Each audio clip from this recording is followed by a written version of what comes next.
et du Fils et du Saint-Esprit. Amen. Ô viens, Esprit Saint, ouvre nos intelligences pour comprendre le message de l'Écriture sainte et le mettre en pratique. Amen. Évangile de Jésus-Christ selon Saint Luc.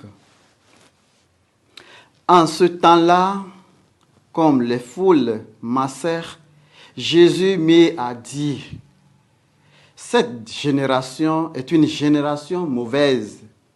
Elle cherche un signe, mais en effet de signe, il ne lui sera donné que le signe de Jonas. Car Jonas a été un signe pour les habitants de Ninive.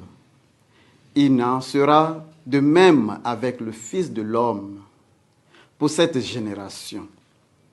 Lors du jugement, la reine de Saba dressera en même temps que les hommes de cette génération, et elle condamnera. En effet, elle est venue de l'extrémité de la terre pour écouter la sagesse de Salomon, et ici, bien plus que Salomon. Lors du jugement, les habitants de Ninive se leveront en même temps de cette génération, et ils la condamneront. En effet, ils se sont convertis en réponse de la proclamation faite par Jonas. Et ici, bien plus que Jonas. Acclamons la parole de Dieu. Bien-aimés du Seigneur, dans la lecture de l'évangile d'aujourd'hui, Jésus mentionne deux de ces personnages des Écritures saintes juifs, un roi et un prophète, Salomon et Jonas. Les gens ont réagi à leur présence et à leur message. Jésus souligne dans la lecture de l'évangile que même des gens d'extérieur d'Israël ont répondu à leur message. Et les habitants de Ninive, dans le cas de Jonas, et la reine de Saba, dans le cas de Salomon.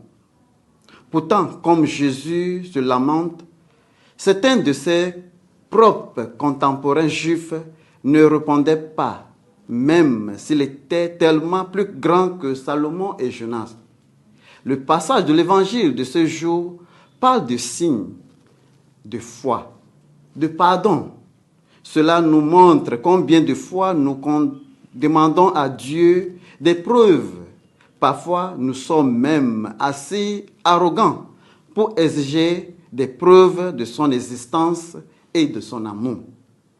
Cet évangile signifie que, tout d'abord, il faut toujours avoir foi en Dieu et en son plan, même lorsque nous ne comprenons pas ce qui passe autour de nous. Deuxièmement, si quelqu'un désire une preuve, tout ce qu'il doit faire, c'est de regarder autour de lui et il trouvera sûrement.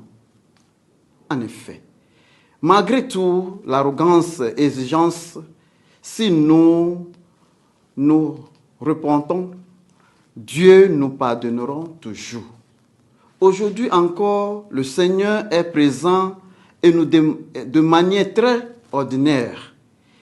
Ils vivent là où nous prenons soin de gens, donc nous s'occupons, où le guérit ceux qui sont blessés, où l'un tient, accompagne ceux qui sont seuls, où l'un nourrit ceux qui sont faims spirituellement et physiquement, où l'amour pèse même face de la souffrance et la perte. Aujourd'hui, le Seigneur nous accorde la grâce et non pas d'être arrogants dans nos exigences. Au nom du Père et du Fils et du Saint-Esprit. Amen.